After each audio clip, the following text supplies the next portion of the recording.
ओम शांति। आज 20 जनवरी 2026।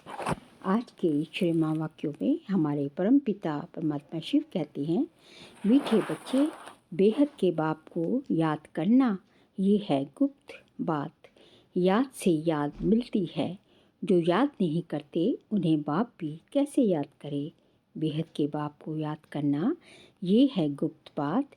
याद से याद मिलती है, जो याद नहीं करते उन्हें बाप भी कैसे याद करे। प्रश्न, संगम पर तुम बच्चे कौन सी पढ़ाई पढ़ते हो जो सारा कल्प नहीं पढ़ाई जाती। उत्तर, जीते जी शरीर से न्यारा अर्थात मुर्दा होने की पढ़ाई अभी पढ़ते हो, क्योंकि तुम्हें कर्मातीत बनना है। बाकी जब तक शरीर में है तब तक कर्म तो करना ही है। मन भी अमन तब हो जब शरीर ना हो। इसलिए मन जीते जगत जीत नहीं, लेकिन माया जीते जगत जीत। बाबा कहते हैं मन को भी तभी जीत सकते हो जब शरीर ना हो। मन भी अमन तब हो जब शरीर ना हो।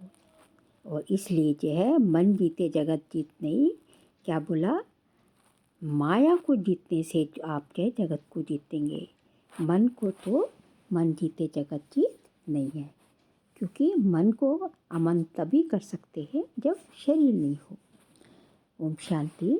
बाप रूहानी बच्चों को समझाते हैं, क्योंकि ये तो बच्चे समझते हैं, बेसमझ को ही पढ़ाया जाता है। अब बेहद का बाप ऊंचते ऊंच भगवान आते हैं तो किसको पढ़ाते होंगे। जरूर जो ऊंचते ऊंच बिल्कुल बेसमझ होंगे। इसलिए कहा ही जाता है, विनाश काले विपरीत बुद्धि। विपरीत बुद्धि कैसे हो गए हैं। 84 लाख योनियाँ लिखा हुआ है ना, तो बाप को भी 84 लाख जन्मों में ले आते हैं। कह देते हैं परमात्मा कुत्ते बिल्ली जीव जंतु सब में है। बच्चों को समझाया जाता है, ये तो सेकंड नंबर पॉइंट देनी होती है। बाप ने समझाया है, जब कोई नया आता है तो पहले पहले उनको हद के और बेहद के बाप का परिचय देना चाहिए। वह बेहद का बड़ा बाबा और वह हद का छोटा बाबा। छोटा बाबा ब्रह्मा बाबा, बड़ा बाबा शिव बाबा। बेहद का बाप माना ही बेहद आत्माओं का बाप। वह हद का बाप जीवात्मा का बाप हो गया। वह है सब आत्माओं का बाप। ये नॉलेज भी सब एक रस नहीं धारण कर सकते हैं। कोई 1% धारण करते तो कोई 95% धारण करते। ये तो समझ की बातें हैं। सूर्यवंशी घराना होगा ना, राजा रानी तथा प्रजा, ये बुद्धि में आता है ना। प्रजा में सब प्रकार के मनुष्य होते हैं। प्रजा माना प्रजा। बाप समझाते हैं, ये पढ़ाई है, अपनी बुद्धि अनुसार हर एक पढ़ते हैं।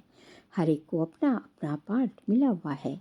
जिसने कल पहले जितनी पढ़ाई धारण की उतनी अब भी धारण करते हैं। पढ़ाई कभी छिपी नहीं रह सकती।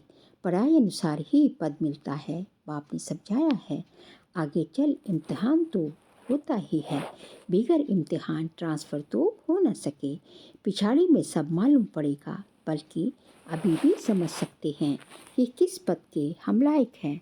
भलात्मा के मारे सबके साथ साथ हाथ उठा देते हैं। दिल में समझते भी हैं हम ये कैसे बन सकेंगे, तो भी हाथ उठा देते हैं। समझते हुए भी फिर हाथ उठा लेना, ये भी अज्ञान कहेंगे। कितना अज्ञान है, बाप तो झट समझ जाते हैं। इससे तो उन स्टूडेंट्स में अकल होता है। वह समझते हैं हम स्कॉलरशिप लेने के लायक नहीं हैं, पास नहीं होऊंगा। इससे तो वह अज्ञानी अच्छे जो समझते हैं, टीचर जो पढ़ाते हैं उसमें हम कितने मार्क्स लेंगे, ऐसे थोड़ी ही कहेंगे हम पास विद ऑनर होंगे। तो सिद्ध होता है यहाँ इतनी भी बुद्धि नहीं है। देह अभिमान बहुत है। जब तुम आए हो ये लक्ष्मी नारायण बनने तो चलन बड़ी अच्छी चाहिए। बाप कहते हैं, कोई तो विनाश काले विपरीत बुद्धि है, क्योंकि कायदे से बाप से प्रीत नहीं है तो क्या हाल होगा। ऊंच पद पा नहीं सकेंगे। बाप बैठ बच्चों को समझाते हैं, विनाश काले विपरीत बुद्धि का अर्थ क्या है। बच्चे ही पूरा नहीं समझ सकते तो फिर और क्या समझेंगे। जो बच्चे समझते हैं हम शिव बाबा के बच्चे हैं, वही पूरा अर्थ को नहीं समझते। बाप को याद करना ये तो है गुप्त बात, पढ़ाई तो गुप्त नहीं है ना, पढ़ाई में नंबरवार है। सब एक जैसा थोड़ी ही पढ़ेंगे, बाप तो समझते हैं ये अभी बेबीज हैं। ऐसे बेहद के बाप को 3-3 4-4 मास याद भी नहीं करते हैं, मालूम कैसे पढ़े कि याद करते हैं। जबकि उनकी चिट्ठी आई, फिर उस चिट्ठी में सर्विस समाचार भी हो कि ये रूहानी सर्विस करता हूँ। सबूत चाहिए ना। ऐसे तो देह अभिमान होते हैं, ऐसे तो देह अभिमानी होते हैं जो ना तो कभी याद करते, ना सर्विस का सबूत दिखाते हैं। कोई तो समाचार लिखते हैं, बाबा फलाने फलाने आए, उनको ये समझाया, तो बाप भी समझते हैं कि बच्चा जिंदा है, सर्विस समाचार ठीक देते हैं। कोई तो 3-4 मास पत्र नहीं लिखते हैं, कोई समाचार नहीं तो समझेंगे मर गया, ये बीमार है। बीमार मनुष्य लिख नहीं सकते, ये भी कोई लिखते हैं, हमारी तबीयत ठीक नहीं थी इसलिए पत्र नहीं लिखा। कोई तो समाचार ही नहीं देते, ना बीमार हैं, देह अभिमान है। फिर बाप भी याद किसको करे? याद से याद मिलती है, परंतु देह अभिमान है। बाप आकर समझाते हैं, मुझे सर्वव्यापी के 84 लाख से भी ज़्यादा योनियों में ले जाते हैं। मनुष्य को कहा जाता है पत्थर बुद्धि है, भगवान के लिए तो फिर कह देते पत्थर भीतर के अंदर विराजमान है। तो ये बेहद की गालियाँ हुई ना। इसलिए बाप कहते हैं मेरी कितनी ग्लानि करते हैं, अभी तुम तो नंबरवार समझ गए हो, भक्ति मार्ग में गाते भी हैं। आप आएंगे तो हम वारी जाएंगे, आपको वारिस बनाएंगे। ये वारिस बनाते हैं जो कहते हैं पत्थर ठिक्कर में हो, कितनी ग्लानि करते हैं। तब बाप कहते हैं यदा यदा ही धर्मस्य। अभी तुम बच्चे बाप को जानते हो तो बाप की कितनी महिमा करते हो। कोई महिमा तो क्या, कभी याद भी नहीं करते, 2 अक्षर लिखते भी नहीं, दे अभिमानी बन पड़ते हैं। तुम बच्चे समझते हो हमको बाप मिला है, हमारा बाप हमको पढ़ाते हैं। भगवान वाच है ना, मैं तुमको राजयोग सिखाता हूँ, विश्व की राजाई कैसे प्राप्त हो उसके लिए राजयोग सिखाता हूँ। हम विश्व की बादशाही लेने लिए बेहद के बाप से पढ़ते हैं। ये नशा हो तो अपार खुशी आ जाए। भल गीता भी पढ़ते हैं, परंतु जैसे ऑर्डिनरी किताब पढ़ते हैं, लेकिन गीता पढ़ने व सुनाने वालों में इतनी खुशी नहीं रहती। गीता पढ़कर पूरी की और गया धंधे में। तुमको तो अभी बुद्धि में है, बेहद का बाप हमको पढ़ाते हैं, और कोई की बुद्धि में ये नहीं आएगा कि हमको भगवान पढ़ाते हैं। तो पहले पहले कोई भी आए तो उनको 2 बाप की थ्योरी समझानी है। बोलो भारत स्वर्ग था ना, अभी नर्क है। ऐसे तो कोई कह ना सके कि हम सतयुग में भी हैं, कलयुग में भी हैं। किसको दुख मिला तो वह नर्क में है, किसको सुख मिला तो स्वर्ग में है। ऐसे बहुत कहते हैं दुखी मनुष्य नर्क में है, हम तो बहुत सुख में बैठे हैं, महल माड़ियाँ आदि सब कुछ है, बाहर का बहुत सुख देखते हैं ना। ये भी तुम अभी समझते हो, सतयुगी सुख तो यहाँ हो नहीं सकता। ऐसे भी नहीं, गोल्डन एज को आयरन एज कहो अथवा आयरन एज को गोल्डन एज कहो, एक ही बात है। ऐसे समझने वाले को भी अज्ञानी कहेंगे। तो पहले पहले बाप की थ्योरी बतानी है। बाप ही अपनी पहचान देते हैं, और तो कोई जानते नहीं। कह देते परमात्मा सर्वव्यापी है। अभी तुम चित्र में दिखाते हो, आत्मा और परमात्मा का रूप तो एक ही है, वह भी आत्मा, परंतु उनको परमात्मा कहा जाता है। बाप बैठ समझाते हैं मैं कैसे आता हूँ, सभी आत्माएं वहाँ परम धाम में रहती हैं। ये बातें बाहर वाला तो कोई समझ ना सके, भाषा तो बहुत सहज है। गीता में श्री कृष्ण का नाम डाल दिया है। अब श्री कृष्ण तो गीता सुनाने नहीं आते, वह तो सबको कह न सके कि माँ में कम याद करो, देहधारी की याद से तो पाप करते नहीं। श्री कृष्ण भगवान वाच, देह के सब संबंध त्याग, माँ में कम याद करो। परंतु देह के संबंध तो श्री कृष्ण को भी हैं, और फिर वह तो छोटा सा बच्चा है ना। ये भी कितनी बड़ी भूल है, कितना फर्क पड़ जाता है। एक भूल के कारण परमात्मा तो सर्वव्यापी हो नहीं सकता, जिसके लिए कहते हैं सर्व का सद्गति दाता है। तो क्या वह भी दुर्गति को पाते हैं? परमात्मा कब दुर्गति को पाता है? परमात्मा कब दुर्गति को पाता है क्या? ये सब विचार सागर मंथन करने की बातें हैं। टाइम वेस्ट करने की बात नहीं। मनुष्य तो कह देते कि हमको फुर्सत नहीं, तुम समझाते हो कि आकर कोर्स लो और कहते फुर्सत नहीं। 2 दिन आएंगे फिर 4 दिन नहीं आएंगे, पढ़ेंगे नहीं तो ये लक्ष्मी नारायण कैसे बन सकेंगे। माया का कितना फोर्स है। बाप समझाते हैं जो मिनट पास होता है वह हूबहू रिपीट होता है, अनगिनत बार रिपीट होते रहेंगे। अभी तो बाप द्वारा सुन रहे हो। बाबा तो जन्म मरण में आते नहीं, भेंट की जाती है। पूरा जन्म मरण में कौन आता है और ना आने वाला कौन। सिर्फ एक ही बाप है जो जन्म मरण में नहीं आता है, बाकी तो सब आते हैं। इसलिए चित्र भी दिखाया है। ब्रह्मा और विष्णु दोनों जन्म मरण में आते हैं। ब्रह्मा सो विष्णु, विष्णु सो ब्रह्मा पार्ट में आते जाते हैं। एंड हो न सके ये चित्र फिर भी आकर सब देखेंगे और समझेंगे। बहुत सहज समझ की बातें हैं, बुद्धि में आना चाहिए। हम सो ब्राह्मण हैं, फिर हम सो क्षत्रिय वैश्य शूद्र बनेंगे, फिर बाप आएंगे तो हम सो ब्राह्मण बन जाएंगे। ये याद करो तो भी स्वदर्शन चक्रधारी ठहरे। बहुत हैं जिनको याद ठहरती नहीं।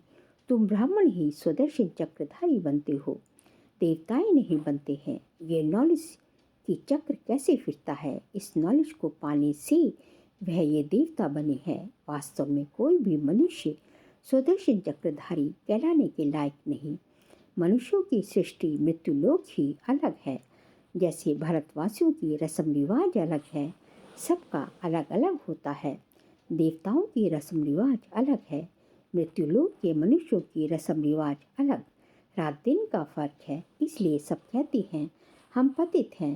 हे भगवान, हम सब पतित दुनिया के रहने वालों को पावन बनाओ। तुम्हारी बुद्धि में है पावन दुनिया आज से 5000 वर्ष पहले थी, जिसको सतयुग कहा जाता है, त्रेता को नहीं कहेंगे। बाप ने समझाया है वह है फर्स्ट क्लास, ये है सेकंड क्लास। तो एक एक बात अच्छी रीति धारण करनी चाहिए। जो कोई भी आए तो सुनकर वंडर खाए। कोई तो वंडर खाते हैं परंतु फिर उनको फुर्सत नहीं रहती। जो पुरुषार्थ करे फिर सुनते हैं पवित्र जरूर बनना है। ये काम विकार ही है जो मनुष्य को पतित बनाता है। इनको जीतने से तुम जगत जीत बनेंगे। बाप ने कहा भी है काम विकार जीत जगत जीत बनो। मनुष्य फिर कह देते मन जीते जगत जीत बनो, मन को वश में करो। अब मन अमन तो तब हो ना जब शरीर ना हो, बाकी मन अमन तो कभी होता ही नहीं। देह मिलती ही है कर्म करने के लिए, तो फिर कर्मातीत अवस्था में कैसे रहेंगे। कर्मातीत अवस्था कहा जाता है मुर्दे को। जीते जी मुर्दा शरीर से न्यारा। तुमको भी शरीर से न्यारा बनने की पढ़ाई पढ़ाते हैं। शरीर से आत्मा अलग है। आत्मा परम धाम की रहने वाली है। आत्मा शरीर में आती है तो उनको मनुष्य कहा जाता है। शरीर मिलता ही है कर्म करने के लिए। एक शरीर छूट जाएगा, फिर दूसरा शरीर आत्मा को लेना है कर्म करने लिए। शांत तो तब करेंगे जब कर्म नहीं करना होगा। मूल वतन में कर्म होता नहीं। सृष्टि का चक्र यहाँ फिरता है। पाप को और सृष्टि चक्र को जानना है। इसको ही नॉलेज कहा जाता है। ये आँखें जब तक पवित्र क्रिमिनल हैं तो इन आँखों से पवित्र चीज देखने में आ नहीं सकती। इसलिए ज्ञान का तीसरा नेत्र चाहिए। जब तुम कर्मातीत अवस्था को पाएंगे अर्थात देवता बनेंगे, फिर तो इन आँखों से देवताओं को देखते रहेंगे। बाकी इस शरीर में इन आँखों से श्री कृष्ण को देख नहीं सकते। बाकी साक्षात्कार किया तो उससे कुछ मिलता थोड़े ही है। अल्पकाल के लिए खुशी रहती है, कामना पूरी हो जाती है। ड्रामा में साक्षात्कार की भी नूंद है, इससे प्राप्ति कुछ नहीं होती। अच्छा, मीठे मीठे सिखिलती बच्चों प्रति माता पिता बाप दादा का याद प्यार और गुड मॉर्निंग। रूहानी बाप की रूहानी बच्चों को नमस्ते। हम रूहानी बच्चों की रूहानी बाप दादा को नमस्ते नमस्ते, गुड मॉर्निंग, शुक्रिया बाबा शुक्रिया। सार के लिए पॉइंट से शरीर से न्यारी आत्मा हूँ। जीते जी इस शरीर में रहते जैसे मुर्दा। इस स्थिति के अभ्यास से कर्मातीत अवस्था बनानी है। सेकंड पॉइंट, सर्विस का सबूत देना है। देभान को छोड़ अपना सच्चा सच्चा समाचार देना है। पास विद ऑनर होने का पुरुषार्थ करना है। आज का बाबा का वरदान है अपने शांत स्वरूप स्टेज द्वारा शांति की किरणें फैलाने वाले मास्टर शांति सागर भाव। अपने शांत स्वरूप स्टेज द्वारा शांति की किरणें फैलाने वाले मास्टर शांति सागर भाव। वर्तमान समय विश्व के मेजॉरिटी आत्माओं को सबसे ज़्यादा वर्तमान समय विश्व की मेजॉरिटी आत्माओं को सबसे ज़्यादा आवश्यकता है सच्ची शांति की। अशांति के कारण दिन प्रतिदिन अशांति के अनेक कारण दिन प्रतिदिन बढ़ रहे हैं और बढ़ते जाएंगे। अगर स्वयं अशांत नहीं भी होंगे तो औरों की अशांति का वायुमंडल वातावरण शांत अवस्था में बैठने नहीं देगा। अशांति के तनाव का अनुभव होगा। ऐसे समय पर आप मास्टर शांति के सागर के बच्चे अशांति के संकल्पों को मर्ज कर विशेष शांति के वाइब्रेशंस फैलाओ। स्लोगन है, बाप के सर्व गुणों का अनुभव करने के लिए सदा ज्ञान सूर्य के सम्मुख रहो। बाप के सर्व गुणों का अनुभव करने के लिए सदा ज्ञान सूर्य के सम्मुख रहो। बाबा कहते हैं कि बाप के भगवान के सर्वगुणों का अनुभव करने के लिए हमें सदा जो है ज्ञान सागर के पास ज्ञान सूर्य के को अपने सम्मुख हमेशा अनुभव करते रहना पड़ेगा। जो है कि मैं जो है ज्ञान सूर्य के जो है वह सम्मुख बैठा हूँ।